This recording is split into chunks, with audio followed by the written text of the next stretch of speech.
श्री गणेशाय नमः। बृहस्पतिवार व्रत कथा। दोहा। प्रथम गिरा गणपति सुमेरी गौरीपति अभिराम पवन तनय रघुवंश मणि मनमोहन घनश्याम। गुरु बृहस्पति की कथा जन जन बन दातार राम लग्न भाषा रचियो जनमन गण सुखसार। बृहस्पतिवार व्रत कथा की पहली कहानी।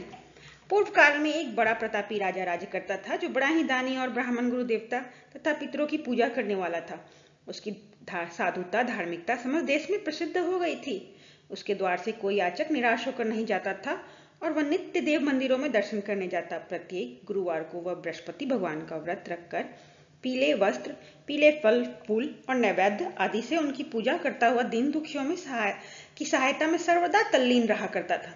परंतु वह जितना ही धार्मिक था, उसकी रानी उतनी ही अधार्मिक और बुद्धिहीना थी। उसे अपने राजा की यह बातें और धार्मिक दान पुण्य करना अच्छा नहीं लगता था। वह दिन रात अपने ऐश आराम में लगी रहती और मनमाने सब कार्य किया करती थी। दान पुण्य और देव दर्शन तथा दीन दुखियों की सहायता में उसका मन कदापि न लगता। वह धर्म कार्य से राजा को भी मना करती, परंतु वह धार्मिक राजा नियम पूर्वक अपने सब कार्य किया करता था। इसका यह नतीजा था कि राजा की धर्मशीलता से उस रानी का भी कोई अनिष्ट नहीं होता था और सारी प्रजा सुख से अपने अपने घरों में निवास करती थी। एक दिन राजा जब वन में शिकार को चला गया और रानी अपनी दासियों सहित घर पर निवास करती थी, तब संयोगवश उसी दिन वहां एक साधु का वेश धारण किए हुए बृहस्पति जी राजा के द्वार पर भिक्षा मांगने आ पहुंचे। उन्होंने राजद्वार पर आकर राजा की जय मनाई और भिक्षा की याचना की। राजा तो घर पर था नहीं। रानी ने कहा, हे साधु, जाइए, इस समय राजा यहाँ नहीं है जो भिक्षा और दान देते हैं। बिना उनके कौन देगा? साधु महाराज ने कहा, रानी जी, आप तो विद्वान ही हैं, मुझ भिक्षु को भिक्षा देने में आप भी समर्थ है। रानी ने कहा, महाराज, मैं इस तरह की झंझटों में नहीं पड़ना चाहती। इस दान पुण्य से मैं बहुत घबरा गई हूँ। व्यर्थ एक पवाड़ा खड़ा रहता है, फिर तो मुझे गृह के कामों से ही अवकाश नहीं मिलता। यह सब काम राजा साहब ही करते हैं, उन्हीं के लिए योग्य है। परंतु मैं समझती हूँ कि इस धनी से तो निर्धन रहना ही अच्छा है, क्योंकि यह बहुत सा बखेड़ा तो नहीं करना होगा। क्या आप कोई ऐसा उपाय जानते हैं जिससे यह धन ना रहे और मुझे शांति और चैन मिले? यदि आप जानते हो तो बतलावे। बृहस्पति भगवान ही तो वहां साधु बनकर आए थे। उन्होंने कहा, यह तुम क्या कह रही हो? भला ऐसा भी कोई होगा जिसे संतति और धन ना प्यारा हो? भला इससे भी कोई दुखी होता है? हे देवी, इन दो बातों की तो सभी को चाह रहती है। चाहे कोई धर्मात्मा हो या धर्मी, सभी धन की इच्छा करते हैं। इस धन की महिमा का तो मैं क्या कहूँ। ऋषि, धर्मात्मा और अधार्मिक सभी को धन की सब प्रकार से आवश्यकता पड़ती है। यदि तुमको भगवान ने धन दिया है तो उसका सदुपयोग करो। महात्मा कबीर ने कहा है, भूखे को भोजन, नंगे को चीर और प्यासे को नीर, इतना बाटे सत्य कबीर। तुम्हारे पास धन है तो भूखे मनुष्यों को भोजन कराओ, पौंसरे बिठाओ, जिनके वस्त्र ना हो उन्हें वस्त्र दो। इस प्रकार अन्न, वस्त्र और जल का दान करो। धर्मशाला बनवाओ, ताल तलैया, कुआं और बाग बगीचे बनवाओ, आम आंवला आदि के वृक्षों को लगवाओ और यज्ञ करो। साधु ब्राह्मणों को भोजन खिलाओ। जिनके पास धन नहीं हो उनकी सहायता करो, उनकी कुंवारी कन्याओं का विवाह कराओ। इस प्रकार कितने ही यहाँ दयाधिक धर्म के कार्य है जिन्हें तुम कर सकती हो। भला यह क्या कहना कि सब धन नष्ट हो जावे और मैं चैन की सांस लूं? मैं तो सर्वप्रथम आपको यही कहूंगा कि इस प्रकार के कर्मों से अपने कुल और नाम को उज्जवल कर लो, इस मनुष्य जन्म को सार्थक कर लो। मनुष्य के अच्छे कर्म ही उसके लोक परलोक में सहायक होते हैं और अंत में जब शरीर त्याग करता है तब स्वर्ग को जाता है। वहां उसे नाना प्रकार की सुखों की प्राप्ति होती है। परंतु साधु महात्मा की इस बात का उस रानी पर कोई प्रभाव ना पड़ा। उसने कहा, नहीं महाराज, मुझे इतना धन नहीं चाहिए जिसे मैं इतना यत्न करके उठाऊं और रखूं तथा फिर उसे दान में दे डालूं, अथवा आपने जो कहा इतना पाखंड करूं। मुझे तो यूं ही समय नहीं मिलता और सारा समय इसी में नष्ट हो जाता है। महात्मा ने फिर कहा, हे देवी, बड़ी दुख की बात है जो तुम अपना ऐसा विचार प्रकट करती हो। अच्छा, यदि तुम्हारी यही इच्छा है तो सुनो। अब मैं तुम्हें जैसी युक्ति बतलाता हूँ वैसा ही करो, इससे तुम्हारी यह इच्छा पूर्ण हो जाएगी। बृहस्पतिवार के दिन तुम अपने सब घर को लिपवा लिया करो। स्नान करने से पहले अपने सिर के बालों को अच्छी तरह से धोकर स्नान किया करो। तुम्हारा राजा बृहस्पतिवार के दिन बाल बनवाया करे और भोजन में मांस मदिरा का सेवन किया करे तथा धोबी को बुलाकर वस्त्रों को धुलने के लिए दिया करो। 7 बृहस्पतिवार को यदि तुम ऐसा कर सकोगी तो तुम्हारा यह धन नष्ट हो जाएगा, इसमें कुछ भी संचय नहीं है। यह कहकर वह महात्मा तो चले गया और रानी ने इस बात को अपने मन में रख लिया। उसने बृहस्पतिवार के दिन वैसा ही किया। फिर तो बृहस्पति देव उस पर कुपित हो गए और 3 बृहस्पतिवार पूरा होते होते उसका राजपाट आदि सब नष्ट हो गया। यहाँ तक कि रानी के घर में खाने तक का ठिकाना न रह गया। उसके सुख चैन के दिन दूर हो गए। दोनों समय की कौन कहे, एक समय के खाने के लाले पड़ गए। तब राजा ने व्याकुल होकर रानी से कहा कि हे रानी जी, आप तो यहाँ रहिए, परंतु अब मुझसे यहाँ नहीं रहा जाएगा, क्योंकि यहाँ तो मुझको सब लोग जानते हैं, जिसे कोई उपाय से या कोई काम धंधा करके भी अपनी जीविका नहीं चला सकता। इसलिए किसी दूसरे देश में जाऊंगा, जहाँ मैं कोई खाने पीने का धंधा नौकरी करके अपने दिन व्यतीत करूंगा। कहा भी है, देश चोरी परदेश भिक्षा। शास्त्र में कहा है, दूर चले जाने पर मनुष्य के दुर्दिन दूर हो जाते हैं। यह कहकर राजा ने घर छोड़ दिया और दूर प्रदेश में चले गए। परंतु वहां से भी कुछ अच्छी बुद्धि ना प्राप्त हुई तो वो वन में जाकर लकड़ियां काटकर शहर में लाकर बेचते और उससे जो कुछ मिल जाता उसी को वो ले वह किसी तरह अपना पेट पालन कर लेते। इधर रानी भी अपने घर पड़े पड़े उपवास करती, कपड़े लत्ती पटियाल पड़ी रहती। किसी दिन इधर उधर से कुछ पा जाती तो खा लेती, नहीं तो केवल पानी पीकर ही सो रहती और मारे भूखे करवट बटल कर रात काट लेती। इस प्रकार उसकी यह दशा हो गई कि कई दिन तक उसे खाने को कुछ नहीं मिला और मारे भूख के दम घुटने लगा। तब उसने अपनी एक दासी को बुलाकर कहा, तुम हमारी पुरानी दासी हो, इस समय तुम हमारी इतनी सहायता करो कि हमारी बहन के यहाँ जाकर उससे हमारा दुख कहकर हमारे लिए सहायता के लिए कुछ अन्न मांग लाओ। हमारी बहन नेक और धनवान है, वह अवश्य ही हमारी सहायता करेगी। यदि वह कुछ सहायता कर देती तो हमारे कुछ दिन खाने को हो जाता, नहीं तो 10-5 सौ रुपये झड़ ही मांग लाना। दासी उसकी बहन के घर गई। जिस समय वह दासी उसकी बहन के पास पहुंची, उस समय वह बृहस्पति जी का व्रत किए कथा सुनने को बैठी थी। उसने उसी समय कहा कि हे रानी, मैं आपकी बहन के पास से आई हूँ। आपकी बहन इस समय बड़े कष्ट में है, आप उनकी कुछ सहायता करें और नहीं तो 10-5 शेर बेझड़ी उनके लिए दे देवे तो कुछ दिन कट जाएंगे। दासी ने कई बार कहा, परंतु रानी ने ध्यान न दिया और कुछ न बोली, क्योंकि वह मौन भाव से एकाग्रचित होकर बृहस्पति भगवान की कथा सुनने में लीन थी। जब रानी कुछ न बोली तो वह मन में उदास हो अपने घर को लौट उस रानी के पास चली आई जिसने उसने भेजा था, और आकर रानी से कहा कि आपकी बहन तो बड़ी घमंडी है, वह सहायता और बेझड़ क्या देती, उसने तो मुझसे एक बात भी ना की। उसे सुन रानी ने कहा, यह उसका दोष नहीं है, यह सब अपने बुरे दिन की बात है। जब बुरे दिन आते हैं तब तृण भी पहाड़ बन जाता है और मित्र भी शत्रु हो जाते हैं, तथा कोई भी उस दुखी का साथ नहीं देता। इधर तो यह बात हुई, उधर जब वह रानी बृहस्पति जी की कथा सुनकर उठी तो उसे ख्याल हुआ कि मेरी बहन की दासी आई थी और व्रत की कथा सुनने में मैंने उससे कुछ बात भी नहीं की। इस बात को विचार कर वह किंचित शांत रही और भाव भक्ति से पूर्ण सप्रेम विष्णु जी का पूजन किया। उसने भगवान की पूजा की। विसर्जन कर वह सीधे अपनी बहन के घर गई और कहा कि हे बहन, तुम्हारी दासी मेरे पास गई थी, परंतु मैं बृहस्पति भगवान का व्रत किए बैठी थी और मौन भाव से कथा सुन रही थी। इस कथा में जब तक कथा पूरी ना हो जाए बोला नहीं जाता और ना ही वहां से उठाया जाता है। इस कारण वह लौट आई और कहा, बहन, उसे आपने मेरे पास किस लिए भेजा था? रानी बोली, बहन, मेरे पास अन्न नहीं था। तुम तो जानती हो ही कि इधर हमारे घर की दशा बड़ी शोचनीय हो गई है, इसलिए मैंने दासी को तुम्हारे पास 5 सेर भेजड़ लेने को भेजा था, परंतु वह खाली हाथ लौट आई। मैंने सोचा कि तुम किसी काम में फंसी होगी जिससे दासी को यूं ही लौटा दिया होगा। रानी बोली, नहीं बहन, उसने तो मुझसे कुछ भी नहीं कहा था, परंतु यह क्या बात है, मैं तो समझती हूँ कि तुम्हारे घर में ही बेझड़ मौजूद है। तुम अपने घर में जाकर फिर देखो। अपनी बहन के ऐसा कहने पर जब रानी ने घर में जाकर देखा तो भेजड़ से एक भरा हुआ घड़ा मिल गया। अब तो वह रानी और बांदी बहुत ही खुश हुई। बांदी ने कहा, हे रानी, यह तो भोजन के अभाव में हम लोग नित्य ही व्रत करते हैं, इसलिए मेरी समझ में आता है यदि हम लोग इनसे व्रत विधि और कथा पूछ ले और किया भी करे तो कोई हानि नहीं है। रानी ने कहा, कोई हानि नहीं है, अवश्य ही पूछ लिया जाए। रानी ने अपनी बहन के समीप बैठकर पूछा, हे बहन, बृहस्पति जी के व्रत का क्या विधान है और यह व्रत कैसे किया जाता है? उस धार्मिक रानी ने कहा, बहन, बृहस्पति भगवान की कथा में कोई विशेष झंझट नहीं करनी पड़ती, केवल चने की दाल और मुनक्का से विष्णु भगवान का केले में जड़ में पूजन करना चाहिए तथा वह दीप दान भी करे, अर्थात दीपक जलावे। उस दिन पीला भोजन करे और कहानी सुने। ऐसा करने से गुरु बृहस्पति प्रसन्न होते हैं। उनकी प्रसन्नता से अन्न, धन और पुत्र की प्राप्ति होती है तथा मनुष्य की सब कामनाएं पूर्ण हो जाती है।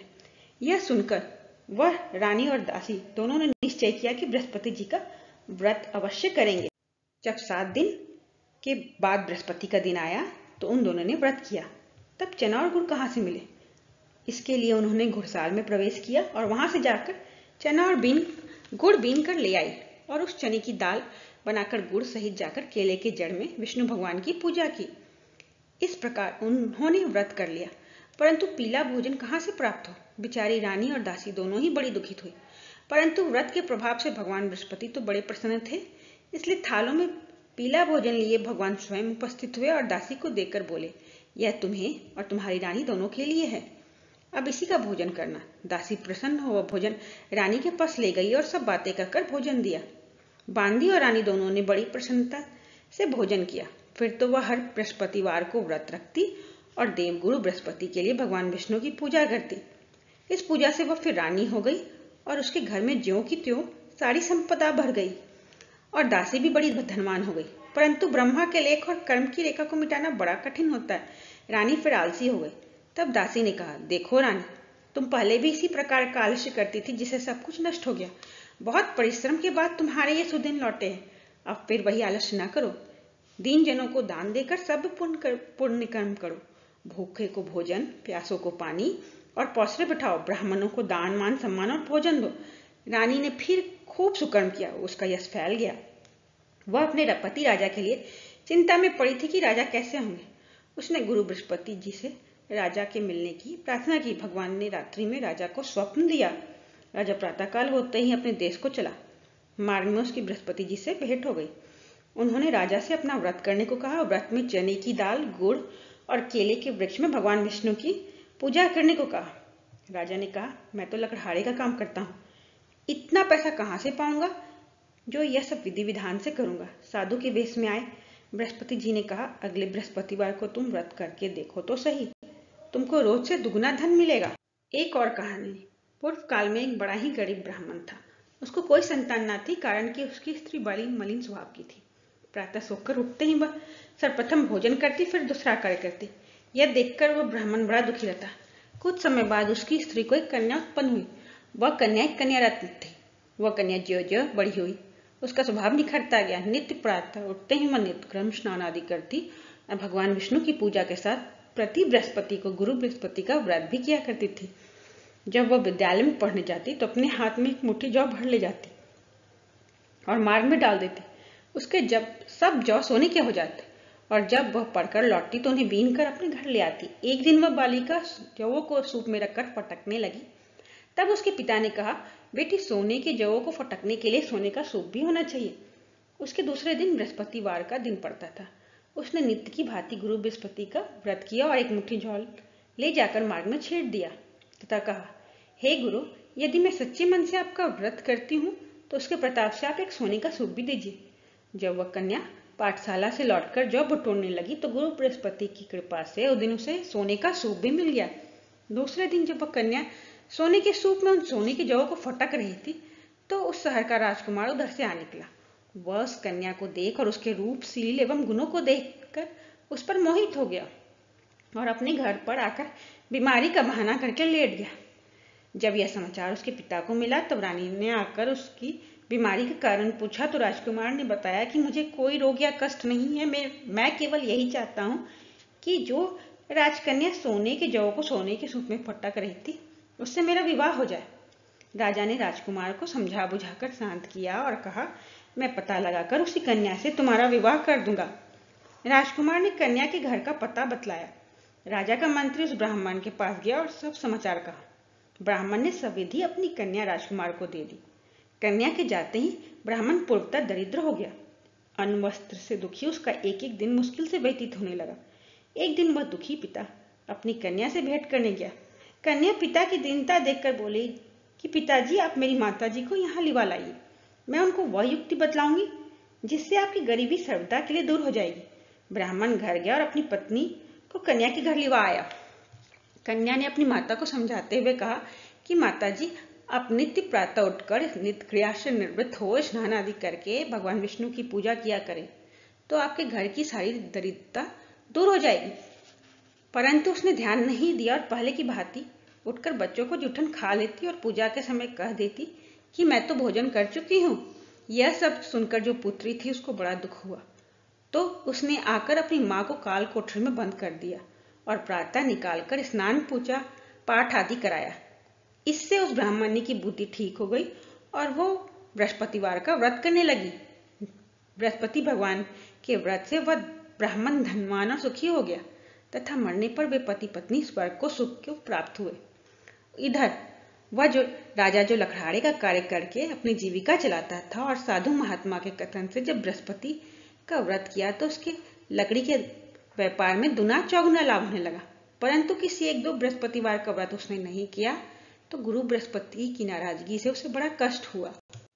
एक दिन उस नगर के राजा ने यज्ञ किया जिसमें उसने यह घोषणा कर दी कि कोई मनुष्य अपने घर भोजन ना करे, ना अग्नि जलावे, सभी मेरे घर आकर भोजन करे। जो इस आज्ञा का पालन नहीं करेगा उसे फांसी पर लटका दिया जाएगा। राजयज्ञ से सभी भोजन करने गए। यही एक लकड़हारा कुछ देर से पहुंचा, इसलिए राजा उसे अपने घर लिवा गए और जब भोजन करा रहे थे तो रानी की दृष्टि खूंटी पर पड़ी जिस पर नौलखा हार लटका हुआ था। वह न दिखा। रानी ने सोचा कि इसी मनुष्य ने हार चुरा लिया। फिर तो उसी समय उसको जेल खाने में डाल दिया गया। जब राजा जेल खाने में गया तो विचार करने लगा कि यह तो ना जाने में से किस जन्म का दुष्कर्म था जिससे मुझे यह दुख प्राप्त हुआ है। उसी समय बृहस्पति जी साधु के वेश में उसके समक्ष आए और कहा कि तुमने बृहस्पति जी का व्रत नहीं किया, इसी से तुमको यह व्रत दुख प्राप्त हुआ है। खैर, अब कल ही बृहस्पतिवार है, इसी जेल खाने के फाटक पर तुमको पड़ा हुआ 4 पैसा मिलेगा, उसी से तुम व्रत कर लेना। और उधर राजा को स्वप्न दिया कि हे राजा, तुमने जिस व्यक्ति को जेल खाने में भेजा है वह सर्वथा निर्दोष है, वह राजा है, उसको छोड़ दो। रानी का हार खूंटी पर है, यदि नहीं छोड़ेगा तो तुम्हारा राज्य नष्ट हो जाएगा। राजा ने स्वप्न देखकर सवेरे उठकर देखा तो हार खूंटी पर दिखाई दिया। उसे देखकर राजा ने प्रसन्न होकर लकड़हारे को बुलाकर क्षमा मांगी तथा उसे राजा के योग्य सुंदर वस्त्राभूषण देकर विदा किया। राजा अपने नगर को चला गया। जब वहां पहुंचा तो क्या दिखता है कि अब तो यहाँ सब सुख छाया हुआ है। चलते चलते वह घर पर आए। यहाँ रानी ने राजा के स्वागतार्थ पहले से ही बांदी को द्वार पर भेज दिया था। बांदी बड़े स्वागत से राजा को महल में लिवा आई। राजा ने क्रुद्ध रानी से पूछा, यह धन वैभव तुमको किस प्रकार मिल गया? उसने कहा, यह सब गुरु बृहस्पति के व्रत करने की महिमा है। राजा ने कहा, बड़ी अच्छी बात है, अब मैं भी यह व्रत नियम पूर्वक करूंगा। और यहाँ तक कि सर्वदा राजा के दुपट्टे में चने की दाल बंधी रहती थी और वह दिन में 3 बार गुरु महाराज की कहानी कहा करता था। एक दिन वह राजा घोड़े पर सवार होकर अपनी बहन के घर उसे देखने चला। मार्ग में उसने देखा कि एक मुर्दे को लेकर कुछ लोग शमशान को जा रहे हैं। राजा ने कहा, अरे भाइयों, जरा ठहर जाओ और बृहस्पति भगवान की कथा सुन लो। उसे सुन उन सबों को आश्चर्य हुआ, परंतु राजा ने कह सुनकर सबको रोक लिया और कहानी आरंभ की। जब कहानी आधी पहुंची तो मुर्दा हिलने लगा और कहानी ज्यों ही समाप्त हुई कि वह राम राम कह के उठ खड़ा हुआ। राजा वहां से आगे बढ़ा तो एक किसान जो हल जोत रहा था, राजा ने उसे अपनी कहानी सुनानी चाहिए तो उसने कहा, वाह, मैं अपना हल चलाऊं कि तुम्हारी कहानी सुनूं। राजा ज्यों ही आगे बढ़ा कि उसके हल के बैलों में से एक बैल बछाड़ खाकर गिर पड़ा और उसके पेट में भयंकर दर्द होने लगा। उसी समय उसकी माँ उसके जलपान के लिए रोटी और पानी लेकर आई तो उसके पेट में दर्द होता पाया और जब पूछा तो बेटे ने सब बात कह सुनाई। बुढ़िया ने दौड़कर उस घुड़सवार राजा को बुलाया और कहा कि मैं आपकी कहानी सुनूंगी, मुझे सुनाओ। राजा बुढ़िया के खेत पर कहानी सुनाने को लौट आया और जो ही कहानी कहने लगा कि उस किसान का बैल उठ खड़ा हुआ तथा किसान के पेट का दर्द भी बंद हो गया। राजा अपनी बहन के घर आया। बहन ने उनका बड़ा स्वागत किया। समाचारों के आदान प्रदान तथा परस्पर वार्तालाप करते हुए सुख से सोकर सबने रात्रि व्यतीत की। दूसरे दिन सवेरा होने पर राजा उठा तथा अन्य सभी लोग उठकर अपने काम काज में लगे। जब राजा, जो गुरु बृहस्पति का बड़ा ही भक्त था, उसने अपनी बहन से कहा कि हे बहन, बृहस्पति देव की कथा किसी ऐसे मनुष्य को सुनाना चाहता हूं जिसने भोजन ना किया हो। बहन ने कहा, भैया, यहाँ बहुत तड़के सब लोग भोजन कर लेते हैं, फिर भी मैं तलाश करती हूँ। उसने देखा कि पड़ोस में जो कुम्हार रहता है उसका बेटा बहुत बीमार था, जिसे 3 दिन से उसके घर वालों ने मारे दुख के भोजन नहीं किया था। रानी ने कुम्हार से कहा कि तुम मेरे भाई से गुरु बृहस्पति की कहानी सुन लो, क्योंकि तुम लोगों ने अभी तक भोजन जलपान कुछ भी नहीं किया। कुम्हार ने कहा, बहुत ठीक। राजा से कहानी सुनने को आया। राजा ने उसके घर जाकर गुरु बृहस्पति की कहानी सुनाई। उसके प्रताप से उसके लड़के की सारी बीमारी दूर हो गई और उसे आराम हो गया। लोग राजा से प्रार्थना करने लगे। दूसरे दिन जब राजा अपने घर को चलना चाहा तो उसने अपनी बहन से भी चलने को कहा। बहन ने अपनी सास से जो ही आज्ञा मांगी तो उसने कहा, अच्छा तू जा, परंतु अपने बच्चे लोग को ना ले जाना, क्योंकि तेरा भाई संतान रहित है। जब बहन ने अपने भाई से कहा कि भैया मैं तो चलूंगी, परंतु बच्चे लोग नहीं जा सकेंगे क्योंकि माता जी की आज्ञा नहीं है। राजा बोला, जब बच्चे ही नहीं जाएंगे तब तुम ही चलकर क्या करोगी। निदान राजा अपने घर को लौट आया और राजा ने अपनी रानी से कहा कि मैं संतानहीन हूँ, जिसे लोग मुझसे परहेज करते हैं। रानी ने कहा, घबराइए नहीं, बृहस्पति भगवान की कृपा से हमें भी संतान की प्राप्ति होगी। फिर तो उसी रात्रि में राजा को संतान प्राप्त होने के लिए स्वप्न हुआ। रानी गर्भवती हुई और ठीक 9वें महीने में उसे पुत्र की प्राप्ति हुई। रानी की बहन भी आई और वे सब लोग जो उनके संतानहीन होने से घृणा करते थे वे लज्जित हुए और घर आकर खान पान में सम्मिलित हो राजा रानी को बधाई देने लगे। इस प्रकार बृहस्पतिवार का व्रत करने से गुरु बृहस्पति मनुष्य की सब मनोकामनाएं पूर्ण कर देते। बोलो बृहस्पति बार भगवान की जय, विष्णु भगवान की जय, श्री बृहस्पति देव भगवान की जय।